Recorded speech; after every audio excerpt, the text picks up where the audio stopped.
everybody, and welcome back to another episode of the Inkwell Gamers podcast. Thank you all for being patient with us the past few weeks. If you missed our episode last time when we did our Amber set review, we basically let you all know that it's going to be a little scattered here the next few weeks because we were in the process of selling our home and it went by pretty quickly.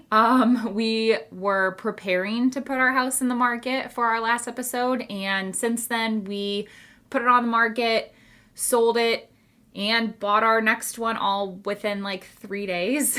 So it's been pretty crazy, and that actually is why we skipped a week, and it's been pretty stressful. So in case you missed our explanation last time, that's why it's been a little scattered and chaotic on our end. So yeah, we appreciate you guys just being a little patient with us.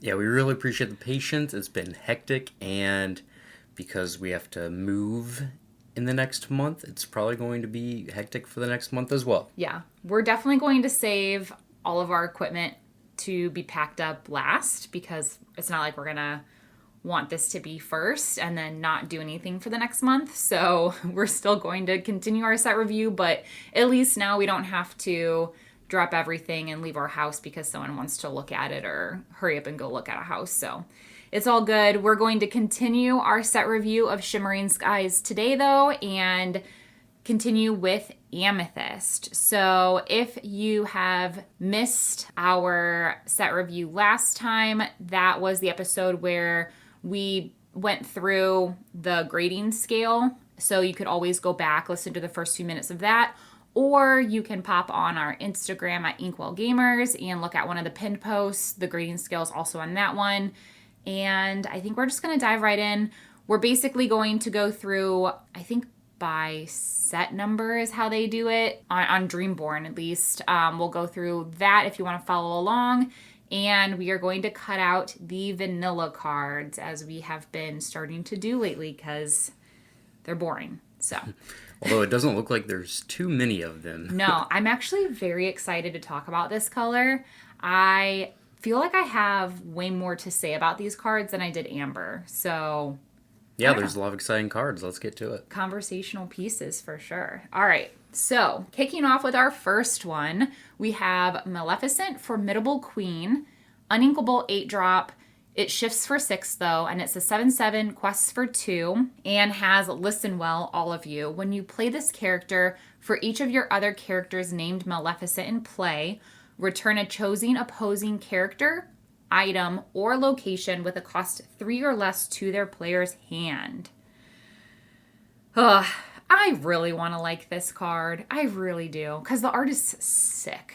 The art is so sick. I do have a feeling she's going to be our next baddie. Because I feel like they're starting to focus a little bit more on her this set. But nonetheless, looking at it from an actual playable standpoint, I feel like it would have to take someone really constructing a deck around this concept of having a Maleficent deck to make it even remotely playable.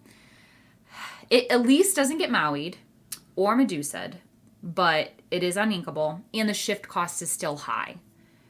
But we do know that there are some playable Maleficent cards in this color even, so that could be where they would be some good targets for this.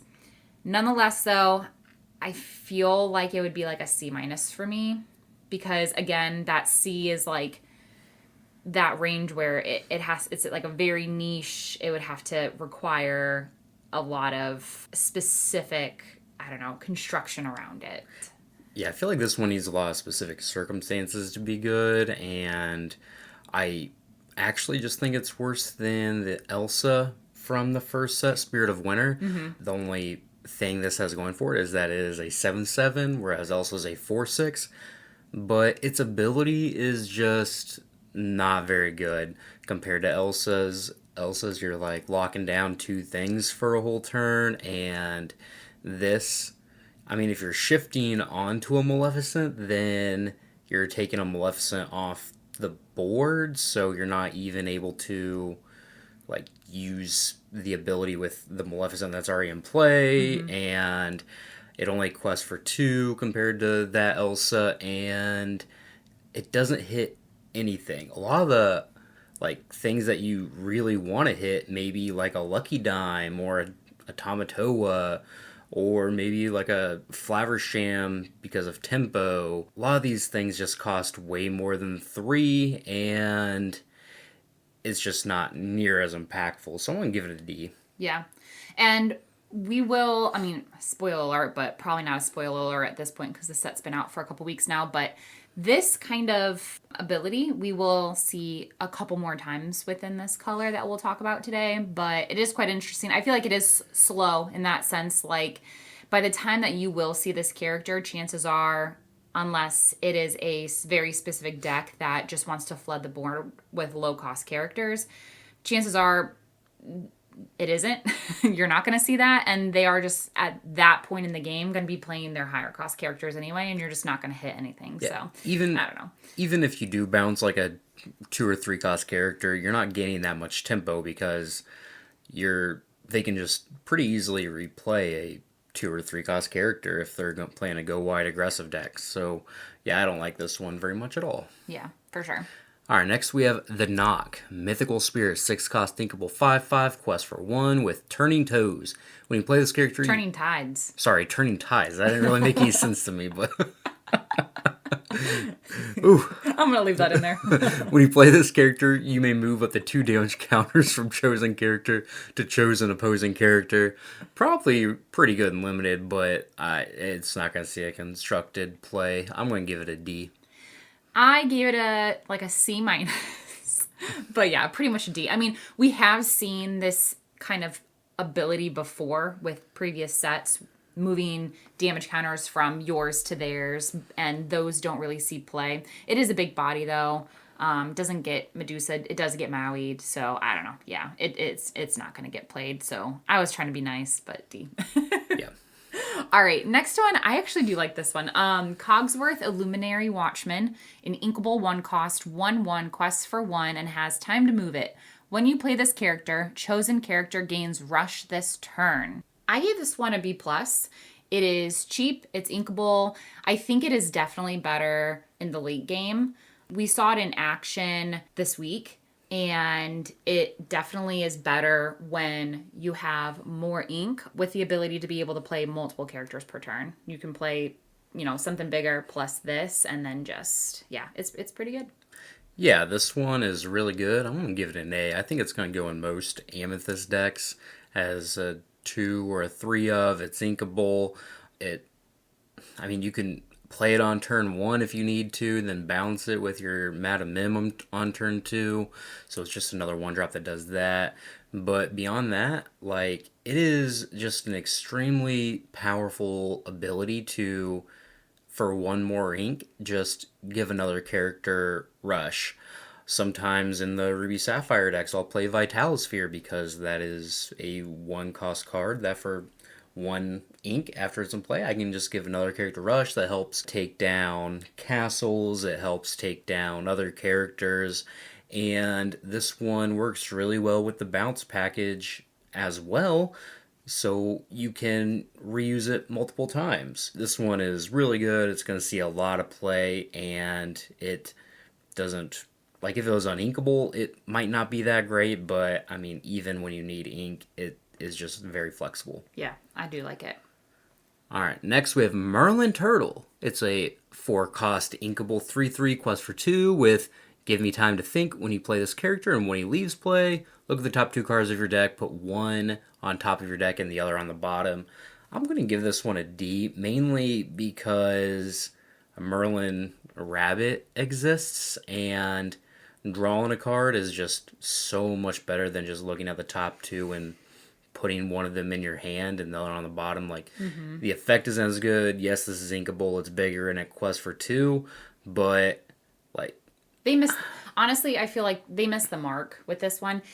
I would have rather had them sacrifice the stat line and made it cost less.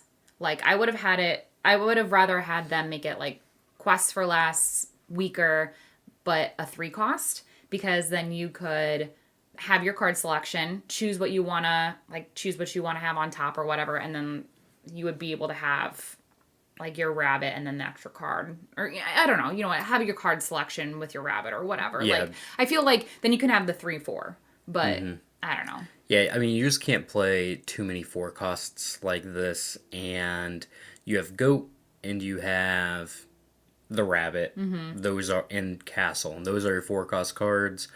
They're just so much more powerful than this that you just can't really play it.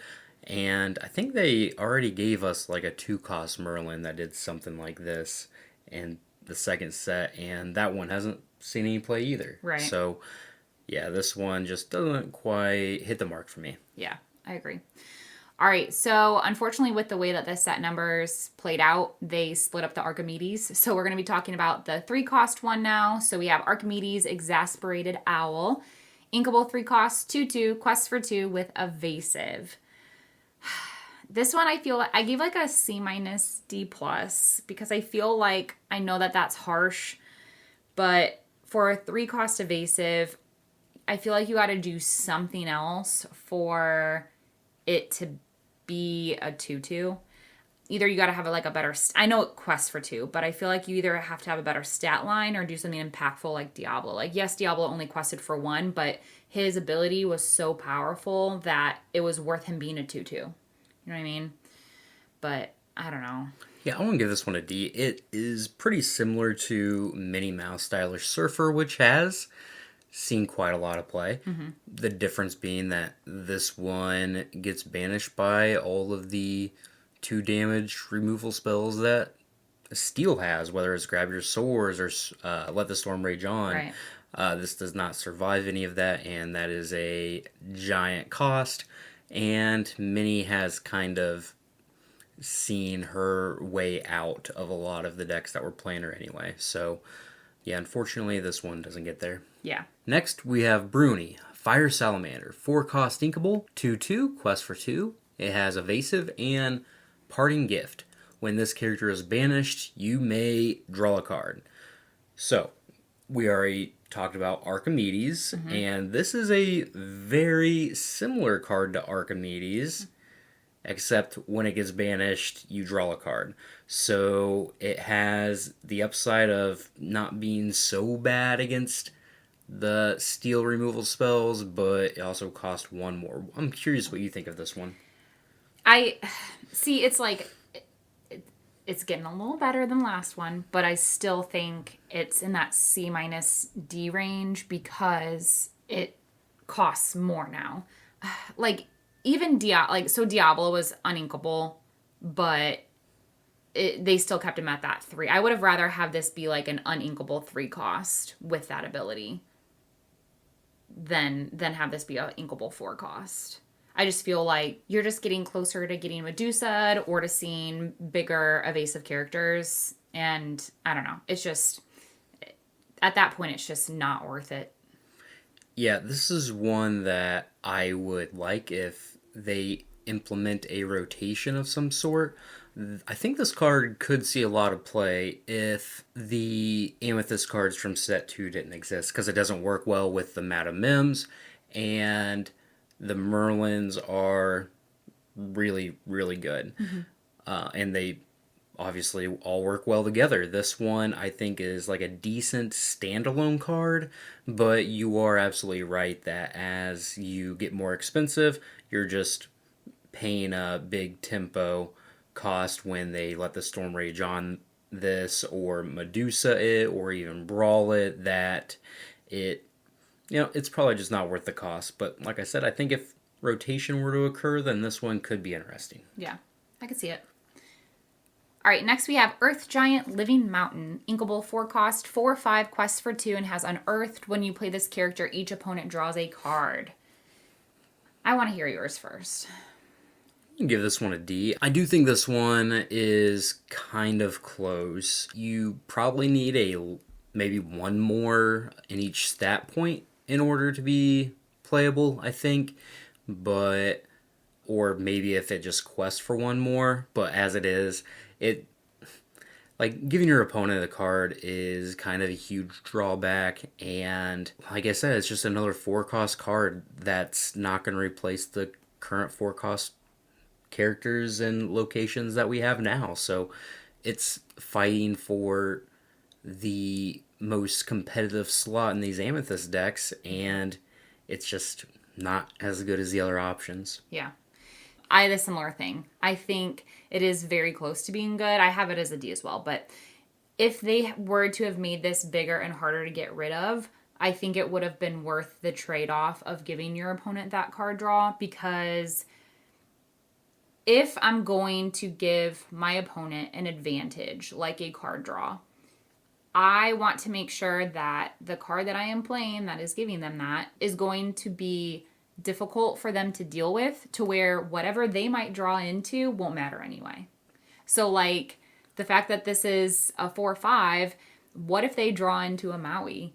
Like he's going to be able to come in and get rid of this anyway. You know what I mean? Like, so I don't know. Like, I just feel like I don't want them to, I want it to be a decent enough threat to where I don't care what they draw, because they won't be able to do anything about this anyway. Yep. Like if this one costs 3 and you were curving Flynn Rider into this, so you didn't always necessarily have to rely on having Sisu, but you also had this to go with Flynn, the red Flynn, of course. I think that could be a really strong curve, because, I mean, you don't really care how many cards your opponent has in their hand if you get to 20 lore very quickly, but again, this costs 4, so it's just not going to be good enough. Right. All right. So I guess I'll take the next one because you looked at me and nodded. So Gale Wind Spirit, inkable 3 cost, 1/2, quests for 2, and has recurring gust. When this character is banished in a challenge, return this card to your hand. All right, so very similar to a Hey Hey that we had in a previous set of this color, except that Hey Hey cost 2. It was a 2/1, I believe, and quest for 1. We don't even see Hey Hey get played as much anymore. It did see play, but I think at this point in time, Hey Hey was nice because at the time, as a 2 cost, you got it out early, it quested or whatever, and when it came back to your hand, it was still early enough to where you could just ink it, and it was a 2 strength, so you could even challenge, or if somebody challenged into you, chances are, since it was early enough, those bodies are potentially trading. Whereas this one being a 3 cost, it only does 1 damage back. Yes, it quests for 2, but even if it gets challenged, it's probably not trading. And by the time you return it back to your hand, I don't know, it just seems very late to me. So, D. I'm going to give this one a D as well, but I want to give it like a D+. Okay. So Hey Hey is a little bit different. That is because of the cost and the stat line, I think that one is more of a card you'd want to use to control the board a little bit. Whereas this one, it quests for 2, so it's a much more aggressive card. So I want this one to be better than what it is, but it just won't be. Never mind. It's a straight D. This one is a much more aggressive card, but there are just too many steel removal spells that make aggressive decks not very good. Be Prepared and Medusa and all these other things just means this card just isn't. It would be better if it wasn't having to be banished in a challenge. Yeah, if it was just banished, it would still be, because then you wouldn't even have, you'd be like, you know what, I'll take that trade off, you know, whatever, I'll take my shot at it potentially getting sung away. But yeah, I mean, yeah, it's just not worth it. It just isn't gonna be worth it. I agree. Like, if you want a character that draws a card, just play Maleficent Sorceress, I guess. Next, we have Madam Mim Elephant, 4-cost inkable, 3/7, quest for 1 with a little game. When you play this character, banish her or return another chosen character of yours to your hand, the typical Madam Mim text, and then it has Sneaky Move. At the start of your turn, you may move up to 2 damage counters from this character to chosen opposing character. I'm gonna give this one a B. I think it's like kind of a powerful card, but again, we're talking about the 4-drop spot in Amethyst, which we have discussed at length here, that is highly contested. And I think you want your bounce cards to be cheaper, because that means you are able to replay the characters that you're bouncing. I don't think this is going to replace Snake or Fox just because those are the most efficient cards that bounce Merlin Rabbit and the Goat. So I think it's reasonably powerful, its body is good, and its second ability means that it's gonna trade pretty well a lot of the time, but I don't know if it's going to be like a 4 of card. It seems like maybe a 2 of card sometimes. I don't see the hype for this one. And I know that there's a lot of people that are hyping this one up. I don't see it. I give this one a C minus. I think, yes, it doesn't get Maui'd. It does get Medusa'd though. And again, like as I said before, as you get closer, the time is getting shorter for you to potentially get to those threats. But I don't think that ability is impactful enough for it to take up a 4-drop slot. Especially like you said, you already have competing slots with Goat and Rabbit. And that ability is just, I don't know. I'm sorry. Like, it's just not. The only kind of decks that you're going to probably have characters with remaining damage counters on consistently enough are going to be your healing decks. And you're just not going to see Amethyst Amber decks right now. And because as well, at least the Amethyst Amber decks would look very different that we might see because they're very aggressive playing Lilos and Maleficents and things like that, and you just don't have the time to play 4-cost character that quests for 1. Yeah, because like a lot of the time too, like I understand that when okay, so like the 2 damage counters probably from like. The only time that I could probably see it is like if someone plays a grab your sword and it gets 3 out of the 4 characters and the 4th one survives or whatever. What are the chances of that happening consistently enough for this ability to really trigger that often and be worth it? Like, it's just not. When someone does like let the storm rage on, I'm not going to do it to a character that's going to survive. I'm going to do it to a character that is going to be banished that turn. So like the chances of there being remaining characters on board with damage are going to be pretty slim. Like, and again, it could be a time where it's a grab your sword and there's something that survives, but I don't know, the frequency of that happening is so slim. This is really just not going to be consistent enough. You want something consistent like your Goat and your Rabbit in your 4-cost slot. I'm sorry. Yep, those cards are way better, I believe. Especially with just how the Ruby Amethyst decks are built currently. You want to play a Goat, Rabbit, or Castle on turn 4 because they each, well, really just Rabbit and Castle. You do not want to be playing this Madam Mim on turn 4. It's just kind of too tempo negative. Oh, I actually misread that. You may remove up to from this character. So if they do at the start of your turn. Oh, I did read it wrong, but that still doesn't change my opinion. Yeah. I still don't like it. I don't like it that much either. I did misread this. I'm not going to lie. Yeah, I don't love it that much either, so it's okay. Okay. Oops. Moving on. Don't come at me. All right. So we have Anna Mystical Majesty. Uninkable 7 cost, but it shifts for 4, and it's a 4 or 5, quests for 2, and has exceptional power. When you play this character, exert all opposing characters. I may like this one. I don't know. Okay, so like the Elsa that we were talking about, like you exert 2 and then they can't ready at the start of their next turn. I get that. But I kind of like that it exerts all opposing characters. And yes, that is the end of that. And that's it. That's all it does. But I do kind of like that. She is expensive and uninkable, but I don't know. I kind of like it, but it's like a B minus, maybe a C plus. I don't think that there's a very good shift target for her in any color. Like, a lot of her cards cost like 3 or 4, and you don't usually want to shift onto a card that costs 3 or 4 because it's just kind of like a massive tempo swing because you're losing your 3rd or 4th turn. Yeah, I just don't like this one that much. I think it's like a D. I don't think that any deck... I just don't see any deck playing this over the options that Amethyst has currently. So, yeah, I'm just going to give it a D. I don't think it's that powerful, honestly. That's fair. That's fair. All right, next we have Archimedes, Electrified Owl, 5 cost, Inkable 1/4, Quest for 2. Has 3 abilities, Shift 3, it's evasive, and Challenger plus 3. This is one I kind of like. So it has a natural shift line that cost 1. There's a 1 cost Archimedes.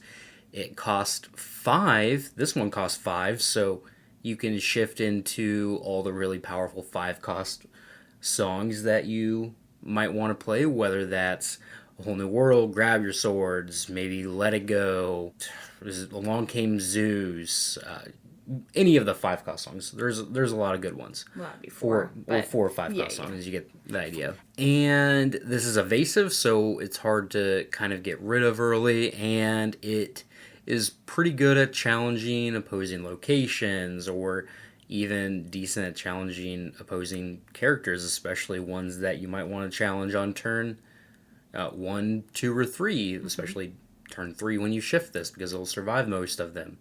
So I like this one a decent amount. It's even like a decent threat because it just quests for 2. So I'm going to give it a B. I think this one could legitimately see some play somewhere. I give it a B. Sorry, not a B minus. I've been so used to saying B minus that I was a B plus is what I actually have it for. I think similar to what you said, decent questing threat. I love how it's a pretty easy shift line that it has, and I like the fact that it can get rid of pesky, evasive characters while still probably surviving, and it itself won't be able to often be easily gotten rid of. Theoretically, shift 3. So let's compare it to Diablo, another evasive character. That costs 3. Diablo gets baboomed, grab your sworded, and let the storm rage on. And this does it nothing affects, none of those affects that. So I do like it. So yeah, B plus. All right, next we have Elsa the Fifth Spirit, 5 cost, inkable, 2/5, quests for 1, and has rush, evasive, and crystallize. When you play this character, exert chosen opposing character. I do like this card. I haven't had a chance to play with her, but from what I had watched during like our little play session of one of our friends playing it, she put in some work, and I think she has a lot of different things going for her. So you can pick and choose, like, depending on the situation, is what part of her ability will most benefit you. There were quite a few times where it comboed really well with Crab. So A for me. I'm going to give this one a B plus, mainly just because I don't think, like, when you play this, it by itself just doesn't necessarily kill a bunch of things, but it also just does not present much of a threat because it only quests for 1. So I don't know how many of these you can fit into your deck. Like, a lot of the Amethyst decks are still going to play Maui because... Well, it's evasive. I know it's evasive. I get it. I know. Okay. Sorry, I just really want it to be good, so I'm going to counter everything that she's... Like, this does do a lot of good things, but I just don't know, like, when you're playing Mauis and Medusas, how many of this kind of card you can play, just because it is often just kind of low impact by itself. There are a lot of times where Maui is a low impact card just because maybe there's nothing for it to come in and banish, or it doesn't do a good job of banishing something like Automatoa by itself. And well, it can't exert a character. It can exert a character, that's true. Come on now. But there are times where this one is going to exert a character, but it just doesn't have the size to kill it, or maybe they're going wide and they have Daisy Ducks, which are 1/4s, and your 5 cost character can't even banish their 1/4. And yeah, I think it's a good card. I think it will see play. I just don't know if you could play 4 of in a deck just because it's kind of slow, and maybe a little too situational. Although I do think it's a good card. So I'm like a B plus. Fine. No, I'm not saying you're wrong or anything like that. It's just I've played with it a little bit, and sometimes it's good, and sometimes it's just like, man, I wish this thing quested for 2, and it would be Yeah, I could see that. like I wish I had anything that quests for 2 above. Because especially being evasive and with 5 willpower, if it quested for 2, it could definitely be a threat that your opponent would start to scramble and panic for trying to find ways to get it off the board as quickly as possible. So I get it. All right, next we have Genie, main attraction, 7 cost and inkable, 5/5, quest for 2 with phenomenal showman. While this character is exerted, opposing characters can't ready at the start of their turn. Oof. This is a legendary, and I think its price tag of $3.50 kind of accurately reflects how bad this card is. Mm-hmm. Most legendaries are, especially the good ones at least, are not $3.50. This one is, so you know it's probably not very good. Yeah. I gave it a D. I think, obviously, the obvious part, it's uninkable, it's expensive, but by the time that you get to play this, they have enough of a board presence to not let it survive anyway, because they can just trade into it. Because it 5 willpower probably, like by the time you get to turn 7, and then when it is exerted on turn 8, like they're going to be able to easily get rid of it with 5 willpower. But yeah, I mean they can't because no other characters can exert. But here's the thing: they can't ready at the start of their next turn, so it gets played, and it's not like it can exert right away. Okay, so then the next turn, as the opposing player, I'd be like, I'm going to hold off. I'm not going to exert any of mine to challenge or quest or anything like that, because if I exert, I'm not going to be able to unexert. So I'll just hold off a turn. And then on their next turn, even if they exert, it doesn't matter because it doesn't trigger. So then I'm still ready. All of my characters are ready to go. And then turn 8, boom. Like, you know what I mean? Like, it doesn't go into factor. Mm-hmm. Yeah, this is like a bad Be Prepared. Like, you could just play Be Prepared instead of this. Wipe their whole board, and then... Because a lot of times I think what's going to happen is you kind of just play this down, and then they might not do anything, and that's okay, but like they can't quest on their turn because another character's ready. But then you don't want to quest with your 7-cost character because they're just going to challenge into it and banish it, and then they're going to be fine. Mm-hmm. Like, this is just like a bad Be Prepared. You'd rather just play that, wipe their whole board, and go on about your business the next turn. Yep. I don't know. Yep, I agree. Next we have Olaf, Happy Passenger. 9 cost uninkable, 6/6, quest for 3, with the ability Clear the Path. For each exerted character opponents have in play, you may pay 1 less to play this character. And it's evasive. So this is a giant, expensive, evasive character that could be free. Could be. Probably won't be unless you're playing it with steel, but like then you're asking for your opponent to have 9 characters on board and you grab your swords to not banish them all. I mean, all right. So what is a cost you'd be happy to play this card? 5.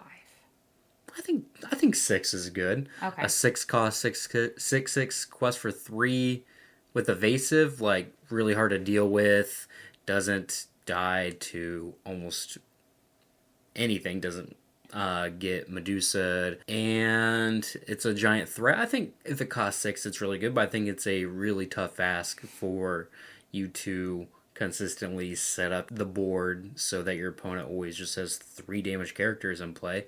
That seems kind of weird. Not even damage for each exerted. Oh, sorry, exerted characters. So you would have to build your... Oh gosh, never forget about the grab your swords thing. I don't know what I was thinking. I know, I was very confused when you made that comment. No, I feel like you would have to build your deck using the other cards that have the ability, like, when they come into play or when they quest or whatever, then you exert opposing characters. You would have to have more cards like that. Yeah, this card's just So bad. Dang it. Yeah, I can't see a use case for this. I mean, you could play the Ana and exert all 9 of your opponent's characters that they have in play if they're not already exerted. And if they are exerted, they probably already won because they have 9 characters in play. And then play this for I don't know. I don't know. And then you would have enough. Then you, hey, if you play this for free, then you would have enough ink to like grab your sword or something. I don't know. Yeah. No, because you would already pay all your ink to play the Ana. You could have just played the. You could have just played again. Be prepared. That would take care of all your opponent's stuff. Yeah, I know, but we can't always assume that it's always Amethyst Ruby. You know, you got to think of what right, right. But no, I get it. I mean, I originally had it as like a C-, but I really do think it's a D. I wanted to be really hopeful. It's just, you would have to, I think if there were, I mean, in the future, if they print more cards with, again, the abilities where you can exert opposing characters and they're a little bit more playable, yeah, then this card could be good, but we don't have that right now, and we don't have decks like that right now. Seems like a lot to ask for I don't know, if your opponent knows you have this in their deck, then it's not that hard to play around, I don't think. So yeah, it's not very good. I don't know. Yeah. All right, moving on, we have Maleficent, Vexed Partygoer. Inkable 3-cost 0/4, quests for 2, and has What an Awkward Situation. Whenever this character quests, you may choose and discard a card to return chosen character, item, or location with cost 3 or less to player's hand. So there's that ability again that we kind of alluded to earlier. I gave this one a D. I don't like the fact it doesn't have any strength at all. I feel like when you have characters that have no strength, you have to have super powerful abilities or some sort of like 0/4 with a challenger or something. Give them a fighting chance, you know. But the fact that you would have a 0/4 and you would also have to discard one of your own cards, you're losing out on card advantage. Yes, you'd get a little bit of a tempo shift because you're also kind of bouncing something of theirs. I don't know if this would be something that could fit into like an Amethyst Emerald deck where you're constantly trying to bounce their stuff back, but like it's not doing it for me. So I don't know, maybe I'm misgrading it, but I think for me it's a D. And I don't know, like yes, you're losing your card, but Amethyst, sorry, I'm thinking as I'm going. Amethyst does allow you to draw a lot of cards. So it's like kind of like you would be able to possibly draw it back with like friends, and then you're able to do some of that bounce stuff back that Emerald likes to do, like a cloud kicker, Mother Knows Best kind of stuff, you know, but it is limited to the cost of their cards. So I don't know. D, but maybe a C. Yeah, I mean the one cool thing could be to bounce your opponent's like 3-drop character and then play a whole new world. So that way you get, you know, all the card advantage back anyway, and then you also get the tempo. So that could be a good way to use it. But I think this card could be okay if Lorcana starts turning the banish zone into more of a resource. Maybe being able to play cards out of your banish zone or discard zone more commonly. That way you're not losing out on the card advantage. You can control what you discard, or if there's like a good reanimation spell, like the one in Amber that can reanimate a 5-cost thing, this could enable that if there's a really good 5-cost card. But there's not enough of that kind of stuff to make it consistent, and there's not enough whole new worlds to make this consistent or ways to abuse your discard zone in a meaningful way. That being said, if they kind of go a little more in that direction, I can see this card being played at that time. But for now, I think it's just a C. Alright, next we have Magicka Dispel. Cruel Sorceress, 4-cost inkable 2/5, quest for 1 with Playing with Power. During your opponent's turn, if an effect would cause you to discard one or more cards from your hand, you don't discard. So this would have been good, or I you know have that what? in my notes, actually. I know where you're going with this. Everybody Yeah. knows where we're going with Everyone knows. So actually, I don't think it would be very good against Bucky, mainly because they start discarding your hand on turn 2 a lot of the times when they shit to Diablo, and then by the time you play this, you've already discarded 3 cards, and do you even It could really... stop the bleeding. It could stop the bleeding, but a lot of the times, if you're playing Amethyst decks, you'd rather this just be ink, because the only cards that you can really play after you discard 3 cards are cards that draw you more cards. So I don't even know if this would have helped that much. It's also just not a very good card in any other matchup. I mean, I guess it's good against a whole new world. You would just draw 7 instead of discarding 7 and drawing 7. Oh, that's So true.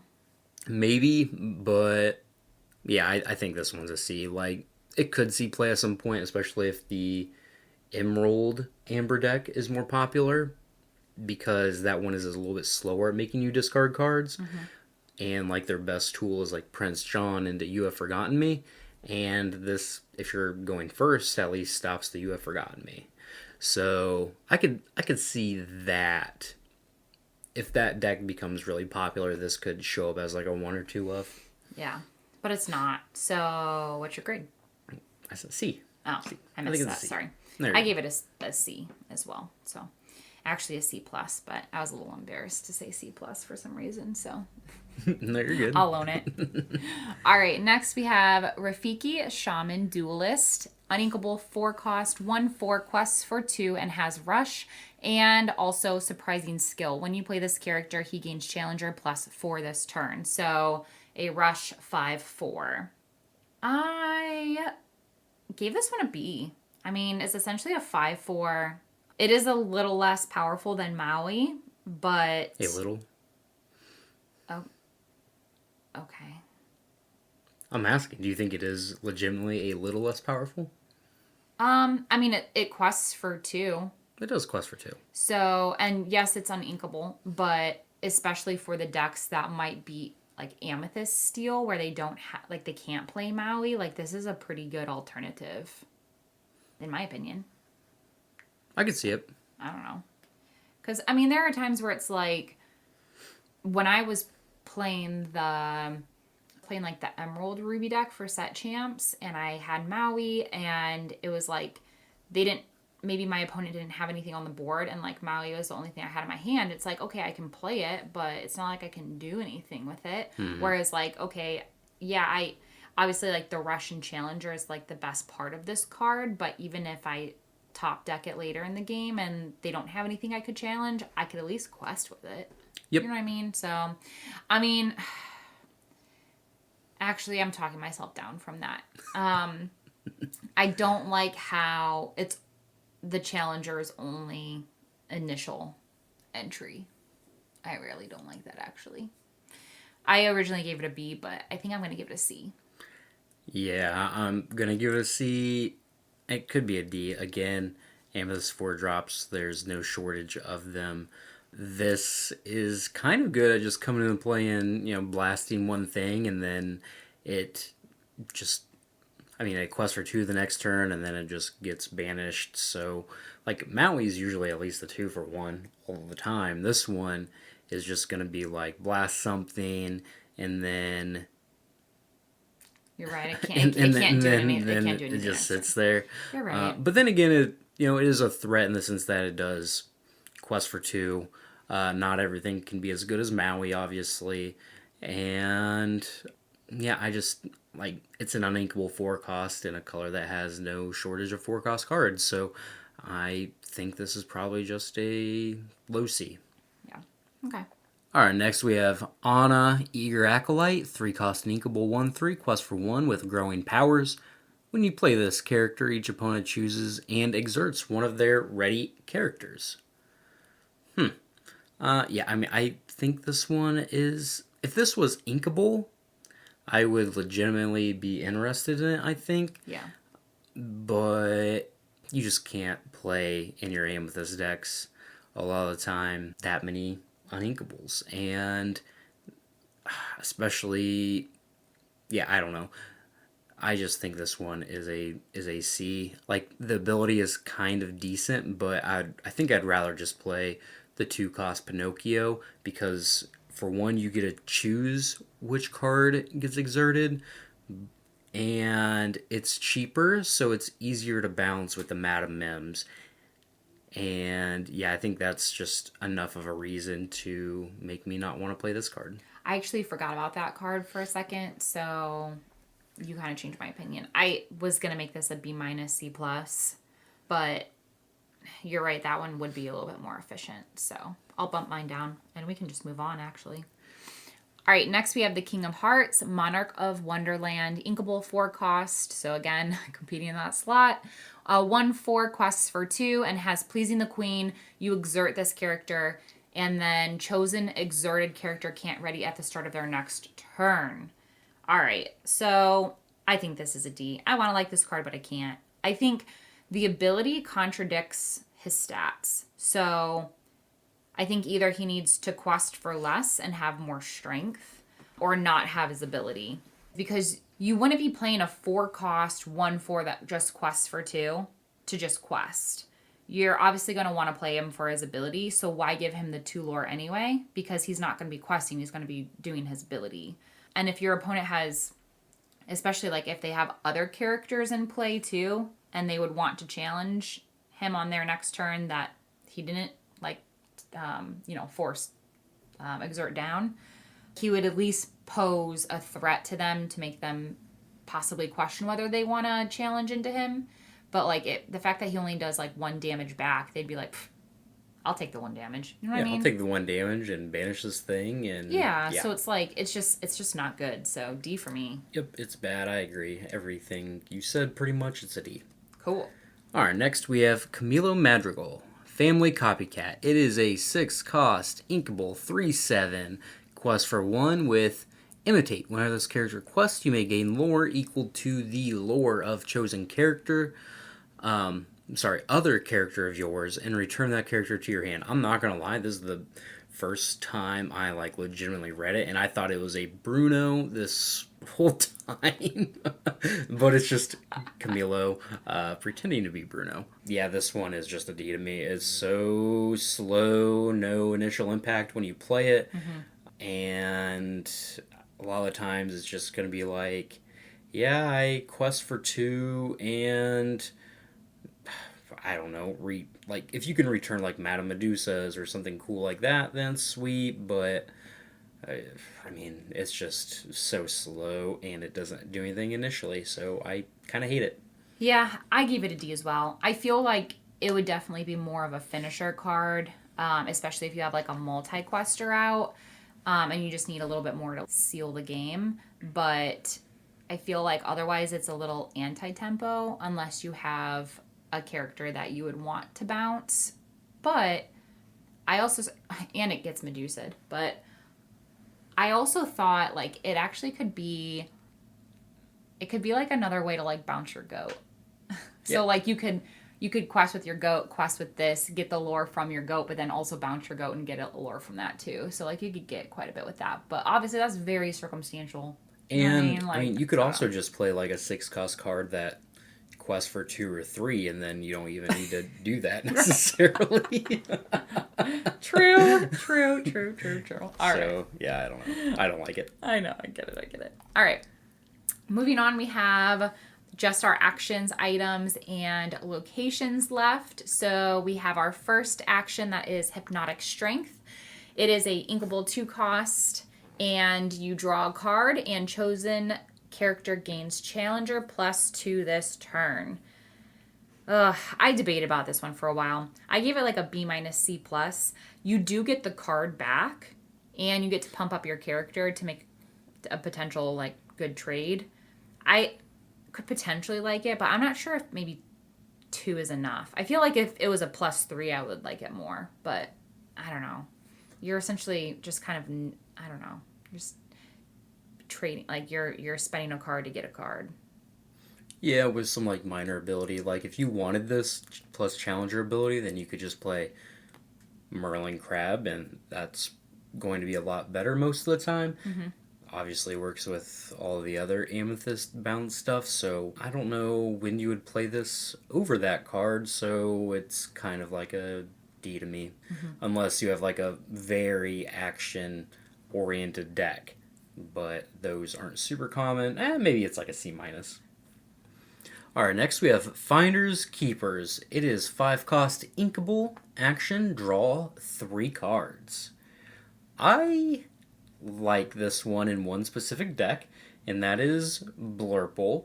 Mainly because it is like the exact kind of card that you want when you are just making a ton of ink, and it also just pairs really nicely with Mufasa. Like, you can obviously pay 5 ink to draw 3 cards, then Mufasa quests, and then you have all the ink left over to kind of just do whatever you want with the cards that you drew. It's also a good card to pick back up with Mufasa because it's inkable, but it's just not very efficient unless you have a ton of ink. So I'm going to give it like a C+. I really like the card. I want it to be good.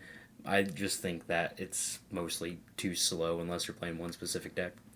I gave it a C, but I actually kind of feel like it's more like a D. I just feel like it's not as efficient as Friends on the other side. So Friends is 1 more ink than the card you draw. So 3 ink for 2 cards. This is 2 more ink for cards drawn, 5 ink for 3 cards, and it can't be sung. So that's my argument. D, I'm going to give it. Yep. So, I mean, the difference is that Friends is only like 1+1 card, whereas this is +2, which is kind of a big deal. That's a good point. You're right. So, like, you just can't make a card as efficient as Friends on the other side. Granted, a whole new world exists, but like I said, you have to have just a ton of ink in order to make this card work, I think. So, yeah. But it's probably closer to a D. Yeah. It's probably just a dream of mine. All right, next we have We Know the Way. It is an inkable 3 cost song, and you shuffle chosen card from your discard into your deck, and then you reveal the top card of your deck, and if it has the same name as the chosen card, then you may play the revealed card for free. Otherwise, you put it into your hand. I struggled with this one. I did give it a C. I feel like if tutoring becomes more prevalent and reliant, then this card will be really, really good because you can like return and replay and combo and do all the, I don't know. But it's fairly costed. It's inkable. It can be sung.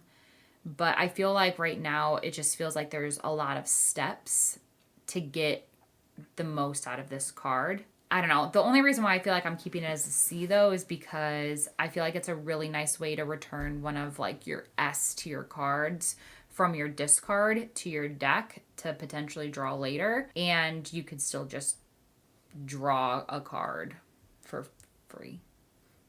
Yeah. Or not for free, but you know what I mean? Like a 1-for-1. Yeah, so you're never down cards with this, which is good.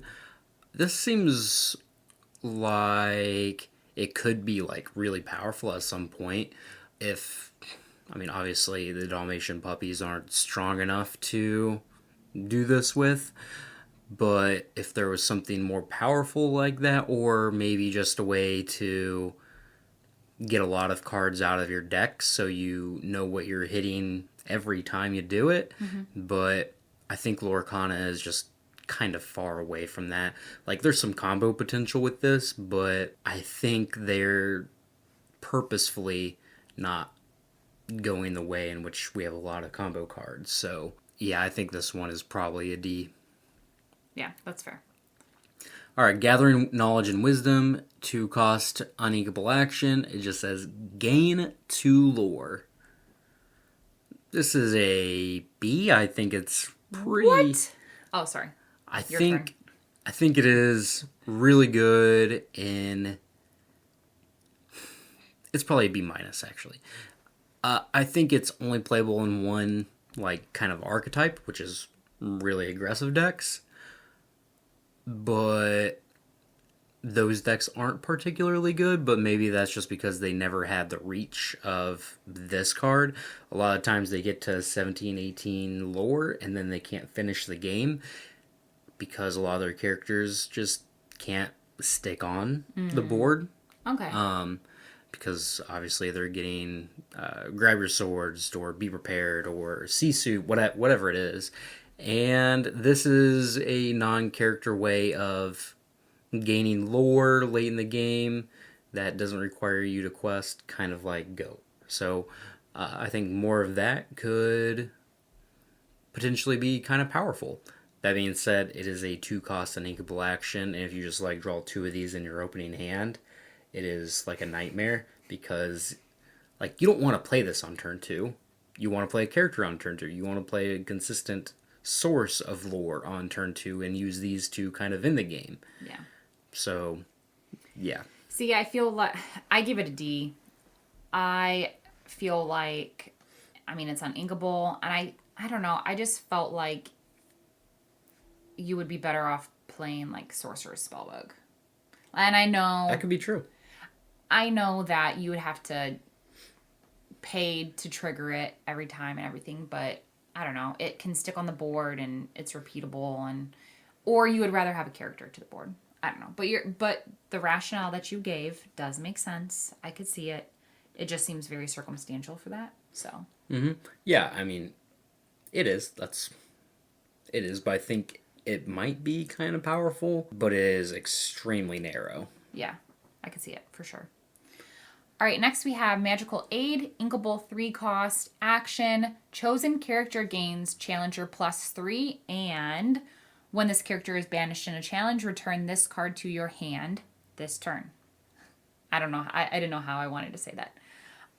Ugh, D. I think it could be a good way to ensure any cards with like entering play abilities can re-trigger, but I'm not sure if it would be good enough for that. I do like the Challenger +3 because I did say earlier how I felt like with Hypnotic Strength, Challenger +2 just might not be enough for me, but this has Challenger +3. I think it is a large enough amount to help you make some favorable trades. So, but still, I don't know. I feel like with these actions, those are always really difficult for me because it's not an item that is permanent and it's not a song that is singable.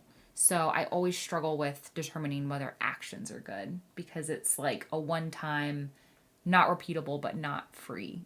Yep.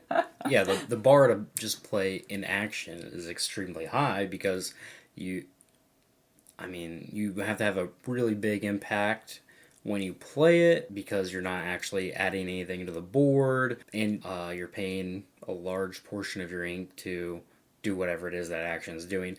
Like, again, this is just a card that is worse than the Merlin crab. Mm-hmm. So, yeah, it's a D. Mm-hmm. All right, next we have Retrosphere, 1-cost inkable item. Extract of Amethyst. You can pay 2 to banish this item, return chosen character, item, or location with cost 3 or less to their player's hand.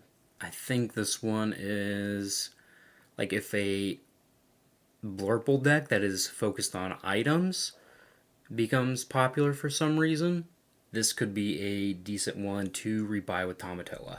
Just kind of like a repeatable bounce, but I think it's a little too narrow, so I'm going to give it a C-.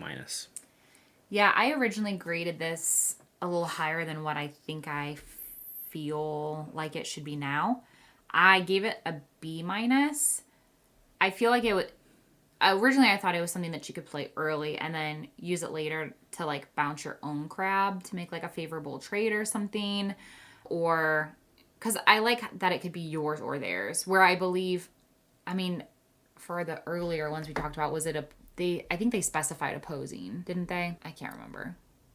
Who are we looking at?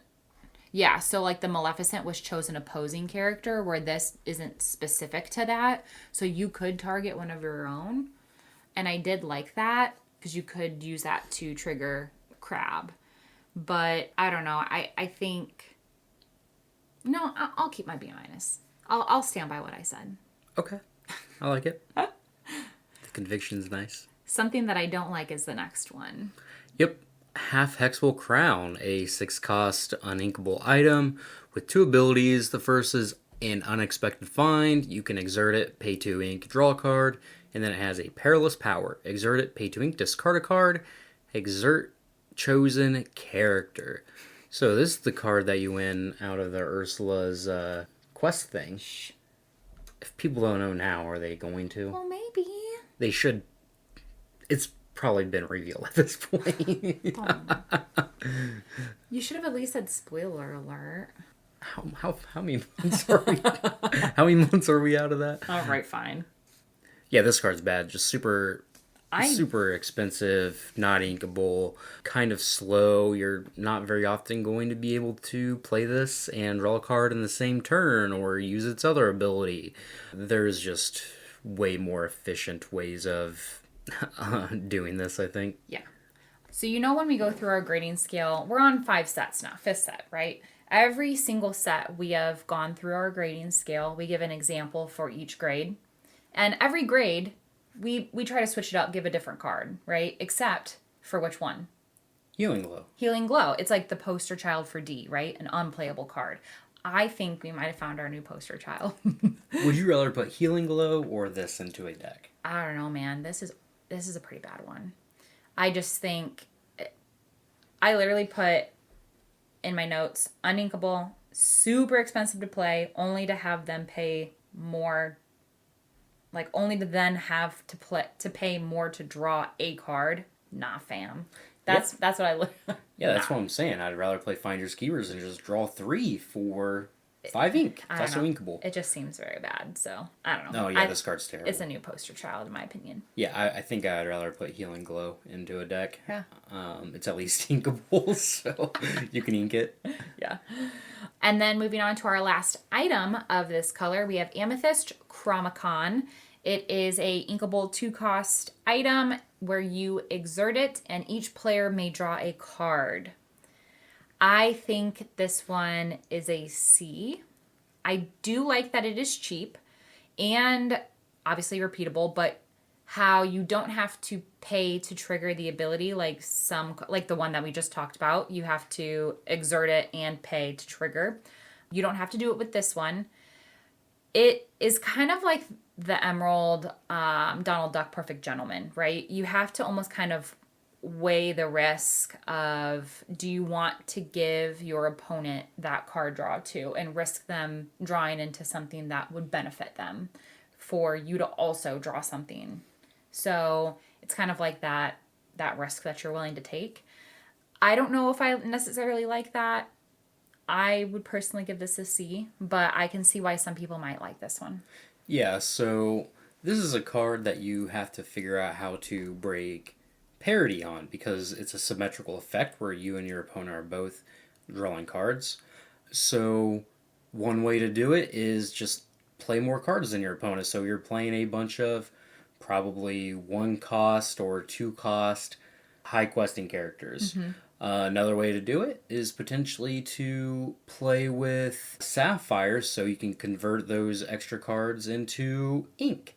Granted, if your opponent's playing a Sapphire deck, then they get to do that as well, and they didn't spend the card to play the Chromacon, so they might be ahead in the exchange. But, I mean, if you're playing this card, the idea is that you're playing it in a way that you can abuse it in a more efficient way than what your opponent can. Like, playing an aggressive deck and then your opponent's playing some Be Prepared deck, it lets you kind of refill after you play Be Prepareds, or after your opponent Be Prepareds you, I should say. So that is kind of powerful. I think this card has a lot of things going on for it. I'm going to give it a B+. I think it could see a lot of play in a lot of different scenarios. We just have to figure out the best way to use it. Yeah. Okay. Alright, next we have Elsa's Ice Palace. It is a 3-cost uninkable location. It has a 1 move cost for willpower, and has a 1 lore attached to it with the ability Eternal Winter. When you play this location, choose an exerted character. While this location is in play, that character cannot ready at the start of their turn. If I, I would like this a lot more if it exerted the character as well, but it does not. So it's probably just a D. It doesn't survive often enough to gain the consistent lore. It's situational in when its ability is even relevant. It's not inkable, so it's doesn't have that versatility, so it's probably just a D. Yeah, it's a D for me too. I mean, it's uninkable and it's pretty easy to get rid of, so I just feel like it's not worth playing. So, but one that I feel like is potentially worth playing is our last and final card of Amethyst for this set, and it is the Library, a gift for Belle, an inkable 3-cost location that is a move cost of 1. A willpower of 8. It does gain 1 passive lore and has Lost in a Book. Whenever a character is banished while here, you may draw a card. Obviously, I feel like the best location is still the end-all be-all Queen's Castle. I mean, that is the location. However, I do feel like this one is still a pretty good alternative. 8 willpower is very hard to get rid of. The move cost is cheap. The card itself is cheap and inkable. And it gains passive lore. I think the reason why the Queen's Castle is still so very good, aside from it gaining 2 lore, the ability triggers for the card draw at the start of your turn when they're there. Whereas here it has to be like when the character is banished while there. So like if they banish the location first. And I know that we have other cards that we've talked about that have abilities where it's like, while a character is banished here, something happens. And we say all the time, well, then you can just banish the location. But this location, compared to the other ones, is quite hard to get rid of. So I played against this card one night, but I still played against it. And there were times where I felt like I couldn't necessarily get rid of the location, but I had a shot at least controlling their board to where I did make the decision to allow them to draw the extra cards because I needed to get rid of their characters because they were starting to get a little too wide for me. So I did kind of play into this, and I did give them the extra card draw. I do think this card is really good as well. I think the difference between this and maybe like Montanui, which is the Sapphire one, that costs 2. I think that's 5 willpower. For one, this has 8 willpower, which is just a lot more. But Amethyst comes with 8 1-drops, 8 1-cost characters that can just banish themselves. So it is not that hard to just play out some of the 1-cost Magic Brooms or Chernobog's followers and then move them here and like oh my god, cash like when they they quest quest and you can ban yeah, gosh, you quest, banish Chernobog's followers, and you draw 2 cards. That is just so many cards. I didn't even think about that. That's pretty freaking good. Yeah, and then you can kind of just churn through your deck with all 8 of those. So I do think that Amethyst has the tools to make this a little bit better than it would be in other colors. Yeah. So yeah, this one is one I'm really excited about. Yeah. Would you grade it? I don't even know if I gave I'm mine. gonna give this one an A. Oh, I got a B+ for it. So reasonable. Again, we didn't give an S in this color. Have we given it an S yet? Did we give an S in Amber? I gave an S. Did I give? No, I didn't give an S. No, I don't think either of us did. I don't think we have. No, we're turning to pretty harsh critics. I'll tell you, I do have an S that I know for sure will be in another color. Okay. All right. I'm really excited to see that. Stay tuned. Stay tuned to 1S in the set. For real, though. Yeah, I know. Do you know what it is? I don't know what it is. Oh. Okay. All right. I don't. Okay. I guess you're not going to spoil it, which is fair. Okay, guys. That's going to be it for us today.